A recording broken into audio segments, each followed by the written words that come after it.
Tribes பார்வையாளர்களுக்கு வணக்கம்.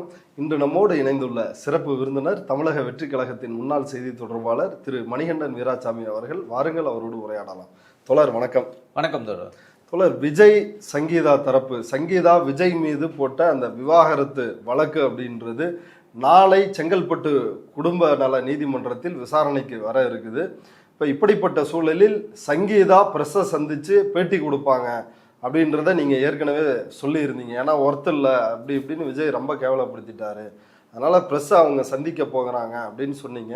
இப்படிப்பட்ட ஒரு பரபரப்பான சூழலில் சங்கீதா தரப்பிடம் விஜய் தரப்பு பேசியிருப்பதாகவும் ஒரு செட்டில்மெண்ட்டுக்கு தயாராக இருப்பதாகவும் இந்த பிரச்சனையை விவாகரத்தை நீதிமன்றத்திற்கு வெளியிலேயே முடித்து கொள்ளலாம் அப்படின்னு பேசியிருப்பதாக ஒரு தகவல் ஊடகங்களில் வெளியாகிருக்கிறது.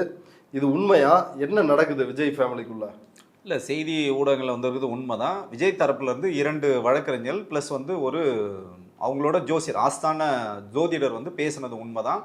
ஆனால் திருமதி சங்கீதா அவர்கள் என்ன சொல்லியிருக்காங்கன்னா, கோர்ட்டில் இருக்கிறதுனால இதை நான் பேச விரும்பலை, கோர்ட்டில் நாளைக்கு என்ன விஜய் சொல்ல போகிறாருன்றதை பார்த்துட்டு மேற்கொண்டு நான் பேசுகிறேன் அப்படின்னு சொல்லியிருக்காங்க. உள்ளபடியே விஜய் இப்போ ஏற்கனவே பார்த்தீங்கன்னா இந்த ஒர்த் இல்லைன்னு சொன்னதில் அவங்க உள்ளபடியே ரொம்ப மனவேதனை அடைஞ்சிருக்காங்க, அவமானப்படுத்துன்னு தான் நினைக்கிறாங்க. ஸோ அதனால் அவங்க என்ன பண்ணாங்க, அந்த கோபத்தோட உச்சத்தில் தான் இருக்காங்க. அதுக்கப்புறம் விஜய் அவங்கள கூப்பிட்டு சால்வ் பண்ணுற மாதிரியோ இல்லை குழந்தைகிட்ட ஏதாவது பேசியிருந்தாலோ, குறைஞ்சபட்சம் அவர் பேசுறதுக்கு வருந்தி இருந்தாருன்னு, பொதுவெளியில் நான் இது மாதிரி நடந்துட்டு வருந்துறேன் அப்படின்னு சொல்லியிருந்தாலும் அவங்களுக்கு குறைஞ்சபட்சம் இவர் மேலே ஒரு நல்ல அபிப்பிராயம் இருக்கும். இவர் எரியில தீயில எண்ணெயை ஊத்துற மாதிரி தொடர்ந்து இவர் தவறுகளை பண்ணிட்டு இருக்காரு. நெல்லையில பேசுறப்ப கூட என்ன சுத்தி இருக்கிறவங்கள வச்சே திமுக சதி செய்து அவதூறு பரப்புறாங்க. ஆமா, சரி அப்படின்னு. அப்ப திமுக அவதூறு பரப்புதுன்னு நீங்களே தான் சொல்றீங்க. அப்ப ஏன் நீங்க வெக்கமே இல்லாம கோர்ட்ல வழக்கு இருக்கு, வேணவே வேணாம் ஒருத்தர் இல்லைன்னு நீ தான் சொல்ற, அப்புறம் எதுக்கு அவங்க கிட்ட அமிக்கபிளா பேசிக்கலாம், நம்ம இது நீங்க பிரஸ் எல்லாம் சந்திக்க கூடாது அப்படின்னு சொல்றதுக்கு விஜய் அப்போ என்னன்னா இது உள்ளபடி அவங்களுக்கு மன உளைச்சல் கொடுக்குறாரு, மிரட்டாரு. அவங்கள ரொம்ப சாஃப்டா பேசுற மாதிரி அவங்கள மிரட்டுறாரு. நீ எதனா ப்ரெஸ் மீட் கொடுத்தனா நான் உன்னை காலி பண்றோன்ற ரேஞ்சில் தான் இது இருக்க கண்டி. அதை தாண்டி இவங்களுக்கு நல்லது செய்யற மாதிரி இது தோணவே இல்லை. இது இன்னும் விஜய்க்கு சிக்கலை தான் ஏற்படுத்த கண்டி. ஏன் அதை நம்ம திருப்பி திருப்பி சொல்றேன்னா, ஜோசியக்காரன் சொல்றதை கேட்டுலாம் நீ பேசுறல, உள்ளபடியே உனக்கு 27 வருஷம் குடும்பம் நடத்திருக்க, உங்க மனைவியா இருந்திருக்காங்க, உளமாற விஜய் மன்னிப்பு கேட்டா கூட அவங்க சரி பரவாயில்ல போய் தொலையிட்டோம், ஒரு செட்டில்மெண்ட் நியாயமான செட்டில்மெண்ட் கொடுத்து குழந்தைங்களுக்கு ஒரு வாழ்க்கையை நம்ம அமைச்சிட்டு போகலாம், நீ வேணான்னு, இது உருப்படாத கேஸ், இது விளங்காதுன்னு சொல்லிட்டு அவங்களே உன்னை வேணான்னு முடிவு பண்ணிட்டாங்க. விஜய் அந்த குடும்பத்தை வேணான்லாம் சொல்லலை. இப்ப அந்த குடும்பம் தான் விஜய் வேணான்னு சொல்லுது. அந்த குடும்பத்தோட விஜய் எந்த தொடர்புல இருந்தாரா, அந்த பிள்ளைகளுக்கு தான் அசிங்கம். திருமதி சங்கீதா அவர்கள் அசிங்கம். விஜய்க்கு எந்த விதமான மான ரோஷமோ அசிங்கமோ பாக்குற ஆளா இருந்தா திருஷா ஜோடி போட்டு பொதுவெளியில் நின்று இருக்க மாட்டார். இப்ப மும்பையிலிருந்து ஒரு ஜோசியர் வந்தாரு, அவருடைய முன்னிலையில் தான் விஜய் தரப்பு வழக்கறிஞரும் சங்கீதா தரப்பு வழக்கறிஞரும் பேச்சுவார்த்தை நடத்தினாங்க. அவர்தான் சமாதான பேச்சுவார்த்தையை முன்னின்று நடத்தினார். அந்த பேச்சுவார்த்தை தோல்வியில் முடிந்ததுன்றாங்கல்ல, யார் அந்த மும்பை ஜோசியர்? இது உண்மையிலேயே ஜோசியர் தலைமையில தான் நடந்ததா? இல்ல, உண்மைதான், அவங்க சொல்றது உண்மைதான். ஆனா அந்த ஜோசியர் யாருன்னு பாத்தீங்கன்னா த்ரிஷாவோட ஜோசியர். ஆனா அந்த ஜோசியர் திருமதி சங்கீதா கிட்ட பேசினா இது எடுபடாது. அவங்க கேட்டாங்க ஒரே வார்த்தை, நீ யாருன்னே எனக்கு தெரிய, வெய்யா போனோன்னு சொல்லிட்டு வச்சுட்டாங்க. ஆனா உள்ளபடியே இவருக்கு யாரு ஆரம்ப காலத்துல இருந்து ஜோசியம் பார்த்தது பாத்தீங்கன்னா கடலூர் சந்திரசேகரன் தான். விஜய்க்கு ஆரம்ப முதல் படத்துல இருந்து நாளைய தீர்ப்புல ஆரம்பிச்சு கடைசி படம் வரைக்கும் யாரு இவருக்கு பூஜைகள்லாம் போறதுக்கு நேரம் குறிச்சு கொடுக்கறதுல இருந்து எல்லாமே அவர் தான் பண்ணுவாரு. அவரு குடும்ப ஜோதிடராகவும் இருந்தார். அவரும் விஜய் சொல்லி போய் பேசியிருக்காங்க. அவங்க என்ன சொல்றாங்க, இல்லைங்க இது கோர்ட்டுக்கு வந்துருச்சு, ஸோ இவரோட நான் எந்த விதமான தொடர்பும் நான் வச்சுக்க விரும்பல. அப்போ அவங்க என்ன சொல்றாங்கன்னா, நீங்க விஜய் நாளைக்கு அடுத்த வாரமே சிஎம் ஆக போறாரு, அதனால நீங்க கருணை காட்டுங்கன்ற ரேஞ்சுக்கு அந்த பக்கம் கெஞ்சுறீங்க. ஆனா இந்த பக்கம் ஒர்த்தே இல்ல, திமுக சதி பண்ணுச்சுன்னு சொல்லிட்டு, இதுதான் விஜயோட இரட்டை நிலைப்பாடு. இது ஆபத்தானதா அவங்க பாக்குறாங்க. அதனால விஜயோட எந்த தொடர்பும் வச்சுக்க அவங்க தயாரா இல்லை. அதே நேரத்தில் பாத்தீங்கன்னா சொத்து மதிப்பெல்லாம் இவர் தவறா காமிச்சிருக்காரு. எலெக்ஷன் கமிஷன்லயே அவர் பாத்தீங்கன்னா தேர்தல் அஃபிடவிட்லேயே பாத்தீங்கன்னா சொத்துக்களை கம்மியா காமிச்சிருக்காரு இல்லைங்க. அதை திருமதி சங்கீதா அவர்கள் அவங்க வழக்கறிஞர் மூலியமாக எவரோட சொத்து மதிப்பு எவ்வளோ இருக்கோ அதெல்லாம் எடுத்து வச்சிருக்காங்க. நாளைக்கு அது மிகப்பெரிய ஒரு சிக்கலை விஜய்க்கு உள்ளபடியே உருவாக்கும். ஒருவேளை விஜய் இந்த எலெக்ஷன்ல ஜெயிச்சாலும் சட்டமன்றத்துக்கு போக முடியாது. அதை சட்டத்தின்படி அணுகுனாங்கன்னா விஜய் நிச்சயமாக இதுக்கு பதில் சொல்லி ஆகணும். தகுதி இழப்பு வந்து நிச்சயமாக ஏற்படும் விஜய். ஓகே, விஜய்க்கு இந்த அளவுக்கு ஒரு ஜோசியரை வச்சு குடும்ப பிரச்சனைக்கு பஞ்சாயத்து பேசுகின்ற அளவிற்கு அவருக்கு ஜோசியத்தின் மேல நம்பிக்கை உண்டா? அவர் முழுக்க முழுக்க பாத்தீங்கன்னா இப்ப கேட்டா வந்து நான் சிறுபான்மையன்னு சொல்லுவாரு, எனக்கு கடவுள் நம்பிக்கை இல்லைன்னு சொல்லுவாரு, பெரியார கொள்கை தலைவரா வந்து வச்சிருப்பாரு. ஆனா முழுக்க முழுக்க பாத்தீங்கன்னா ஜோசியம் தான், அவரை இயக்குறது எல்லாமே ஜோசியம் தான். படத்துக்கு நீங்கள் வந்து சினிமாவில் பொதுவாக இருப்பாங்க, ஏன்னா அது ஒரு மிகப்பெரிய ஒரு தொழில், அதில் வந்து வணிகம் இருக்குது, முதலீடு இருக்குது, அதில் வந்து இவருக்கே விருப்பம் இல்லைனாலும் கேட்டால் ப்ரொடியூசர் வந்து அதெல்லாம் வைக்கிறாருன்னு சொல்லுவாங்க. ஆனால் ஒரு கட்சியாக நீங்கள் வந்து வரீங்க, தமிழக வெற்றி கழகம் பேர் வைக்கிறீங்க, தமிழக வெற்றி கழகத்தில் இக்கு போடல, இக்கு வைக்க தமிழக வெற்றி கழகம் வச்சது கூட பார்த்தீங்கன்னா ஜோசியர் எழுதி கொடுத்துதான், அது இக்கு வந்து வரக்கூடாதுங்கன்னு ஜோசியர் சொல்கிற அளவுக்கு இவர் நம்புறாருன்னா அப்போ நீங்கள் எவ்வளோ பெரிய தற்கூரியாக இருப்பார், எவ்வளோ பெரிய ஜோசிய பைத்தியமாக இருப்பார்னு பார்த்துங்க. நான் இன்னும் ஒருபடி மேலே போய் சொல்கிறேன், ஒரு பக்கம் திராவிட சித்தாந்தத்தை வச்சு திமுக அண்ணா திமுக இந்த கட்சிகள் வந்தாலும், இந்த பக்கம் பார்த்தீங்கன்னா உங்களுக்கு வந்து ஆர்எஸ்எஸ் சித்தாந்தத்தை வச்சு பிஜேபி கூட தங்களோட கட்சி அந்த விழாக்களில் இல்லை வந்து கட்சி மேடைகளில் வந்து அந்த பந்தக்கால் நடுற நிகழ்வுலாம் நடத்தவே மாட்டாங்க. ஆனால் இவங்க பார்த்தீங்கன்னா பால் அபிஷேகம் பண்ணி பந்தக்கால் நட்டு இப்படி தான் வந்து நிகழ்ச்சியே தொகுப்பாங்க. அந்த முதல் மாநாடே அப்படி தான் நடந்தது. ஸோ அந்த அளவுக்கு ஜோசியம் பைத்தியம் இவர் விஜய். இன்னும் ஒருபடி மேலே போய் சொல்லலாம், திருஷாவோட இவர் இணைந்து அந்த குடும்பம் நடத்துகிற அந்த காலகட்டங்களில் தினமும் பார்த்தீங்கன்னா அந்த பிரம்ம முகூர்த்தம் சொல்லுவாங்க 3 to 5 அந்த நேரத்தில் பார்த்தீங்கன்னா கோமியத்தை குடிக்கிறது, 8 புள்ளி கோலம் போடுறது, டெய்லி வந்து விளக்கேற்றுறது, இந்த மாதிரி வேலைகள்லாம் செஞ்சதுனால தான் அதோட வெளிப்பாடு தான் பார்த்தீங்கன்னா பெரம்பூரில் அவர் வந்து கோலம் போட்டது. உள்ளபடியே இது வந்து இவருக்கெல்லாம் வந்து தகுதி இருக்கா, பெரியாரை வந்து கொள்கை தலைவராக வச்சிருக்க தகுதி இருக்கான்னு அவங்க கட்சிக்காரங்க தான் இதை வந்து சீர்தூக்கி பார்க்கணும். ஓகே, மும்பையில இருந்து ஒரு ஜோசியர் வந்தார், அவர் தலைமையில தான் பேச்சுவார்த்தைன்றாங்களா, யார் அந்த மும்பை ஜோசியர்? மும்பை ஜோசியர் யாருன்னு பார்த்தீங்கன்னா திருஷாவோட ஆஸ்தான ஜோதிடர். இவங்களுக்கு ஒரு ஜோசியர் இருக்காங்க, அதான் 2 ஜோசியர் இருக்காங்க. முதல்ல சொன்னது நான் சொன்னது கடலூர் சந்திரசேகர், விஜயோட ஆரம்ப காலத்துலேருந்து ஜோசியர். இடையில ஒரு ஜோசியர் வந்தார், அவர் யாருன்னு பார்த்தீங்கன்னா ரட்டன் பண்டிட். இந்த பேரை கேட்டோம்னா நீங்க கூட இவர் வந்து வட மாநில ஜோசியர், அதெல்லாம் கிடையாது, தமிழ்நாட்டை சார்ந்தவர் தான்.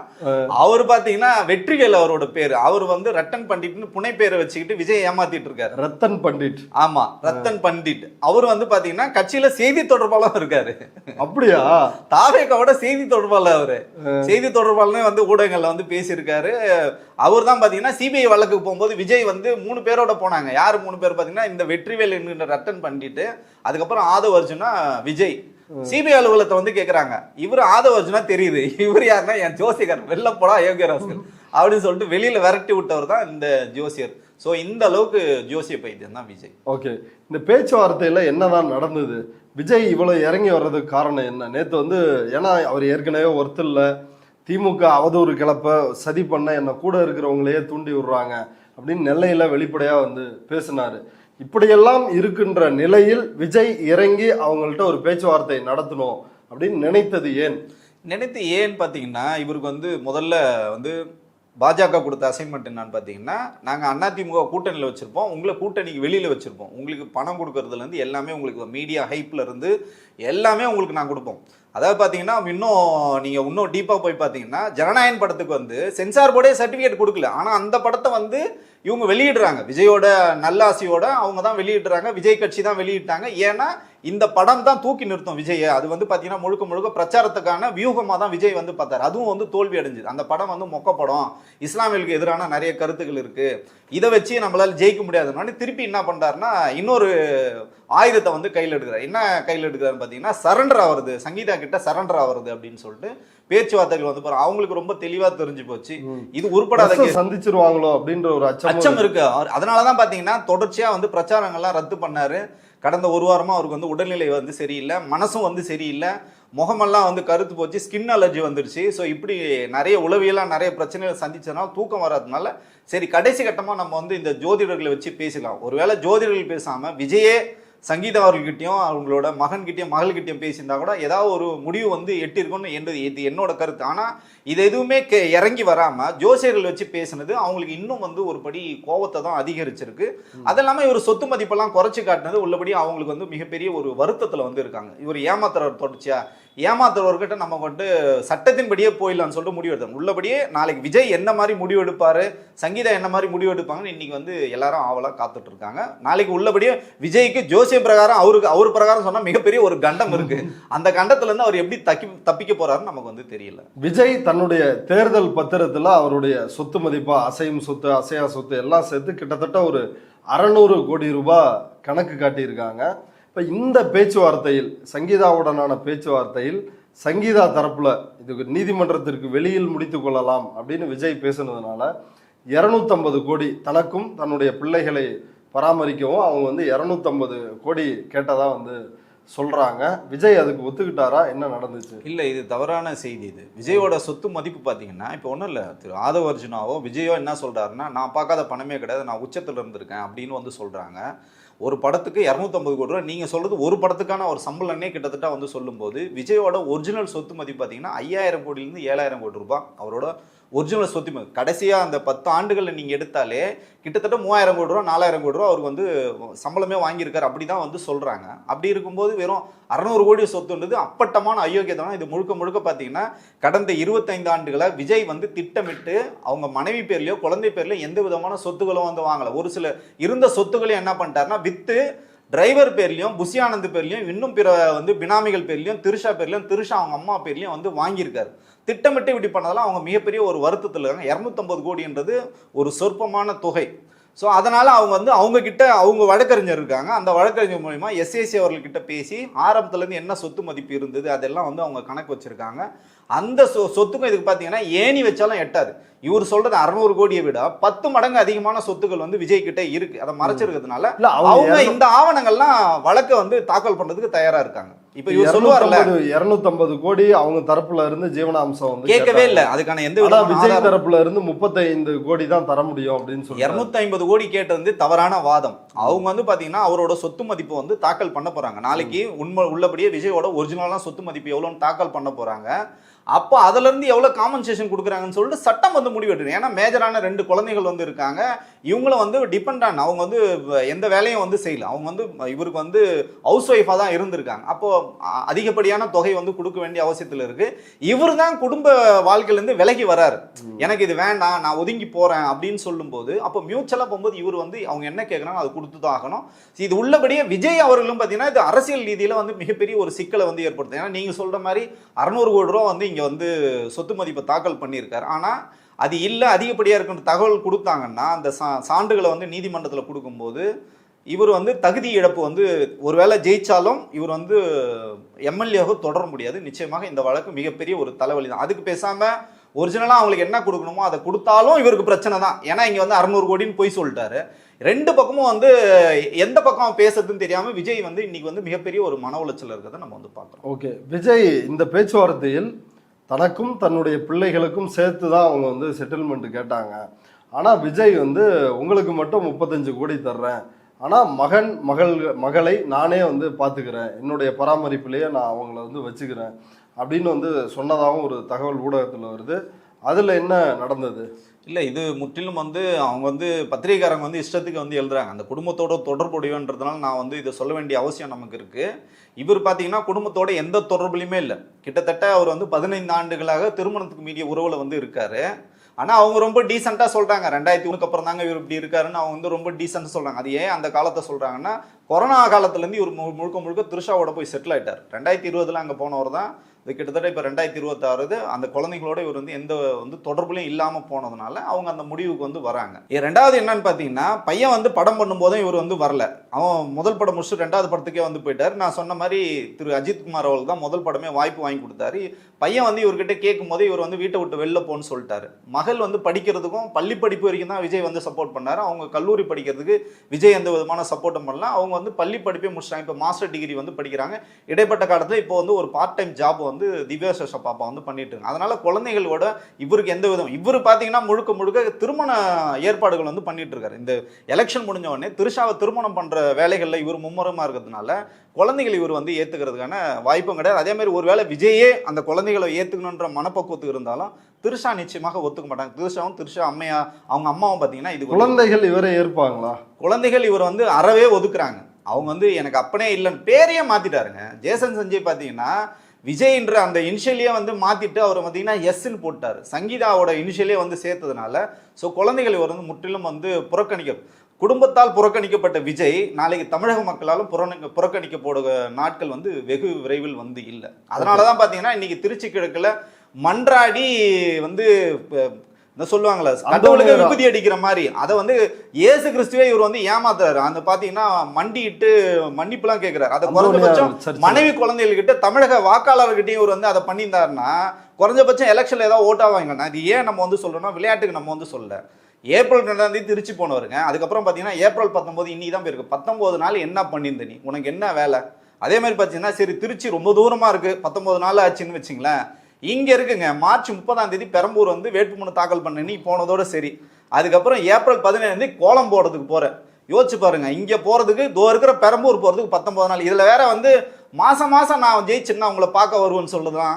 இது எப்பட்டம், அது எவ்வளோ அப்பட்டமான உருட்டு அயோக்கியத்தனமாக தான் நம்ம வந்து பார்க்குறோம். இன்னும் சொல்ல போனால் அவரோட அந்த லிஸ்ட்லாம் பார்த்தோன்னு வச்சுங்களேன், நம்ம உள்ளபடியே நமக்கு வந்து இது அரசியல் கட்சி தானா, இவர் அரசியல் கட்சி தலைவரான்னு தெரியல. உங்கள் அனுமதியோடு அதை மட்டும் நான் சொல்ல நினைக்கிறேன். மார்ச் 15 வந்து தேர்தல் தேதி அறிவிக்கிறாங்க. அதுக்கு முன்னால் என்ன சொல்கிறாருன்னா 2 நாள் முன்னாடி ஆதவர்ஜுனா சொல்கிறாருன்னா கோட் ஆஃப் கான்டக்ட் மட்டும் வரட்டங்க. எங்கள் அண்ணன் வந்து தெருவிலே தான் இருப்பாங்க. செத்தாண்டா திமுக காரங்களாம் நீங்கள்லாம் வந்து அப்படியே ஓடிடுவீங்க, அரசியல் விட்டே ஓடுறேன்னு சொல்கிறேன் பாருங்க. மார்ச் 15 அறிவிப்பு வந்தது.